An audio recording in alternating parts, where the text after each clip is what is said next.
In today's video, I'm going to teach you how to find your Zoom link on Calendly, a task that seems daunting but is surprisingly straightforward once you know the steps. Whether you're coordinating a one-on-one consultation, setting up a meeting, or organizing a group event, integrating Zoom with Calendly can streamline the process, making your scheduling smooth and professional. First things first, you'll need to navigate to the Calendly website. It's as simple as typing calendly.com into your browser. Once you're there, you'll see the homepage inviting you to dive into this powerful scheduling tool. Look for the login button typically found in the top right corner of the screen and click on it. This action will lead you to the login page where various login options are presented. For those of you who have linked your Google account to Calendly, you can click on Continue with Google. This will streamline the process by using your Google credentials, making it quicker to access your Calendly dashboard. Next, you'll be prompted to select the Google account you wish to use, choose the account associated with your Calendly, and you're halfway there. Once logged in, you'll be directed to your Calendly homepage. From there, navigate to the Significant Integrations and Apps section. This hub is where Calendly's true power lies, allowing you to connect various apps to enhance your scheduling capabilities. You'll find the integrations option in your account or settings menu depending on how your dashboard is set up. In the integrations menu, look for Zoom, a vital tool for those of us conducting online meetings. If you haven't already connected Zoom to Calendly, now's the time. Click on Zoom within the integrations list and make sure it's connected. This may require you to log into your Zoom account and authorize Calendly to access it. This step is crucial as it allows Calendly to automatically generate Zoom links for your meetings, saving you the time and hassle of doing it manually.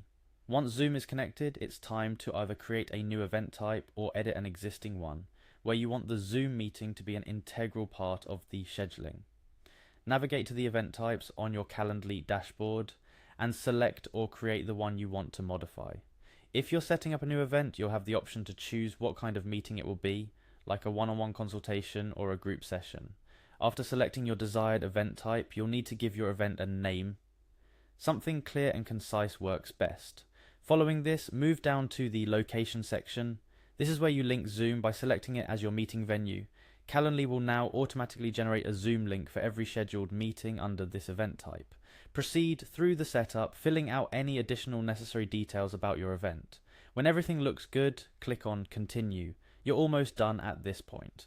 To share your newly created or updated meeting link, head to the event type you've worked on and look for the Share button.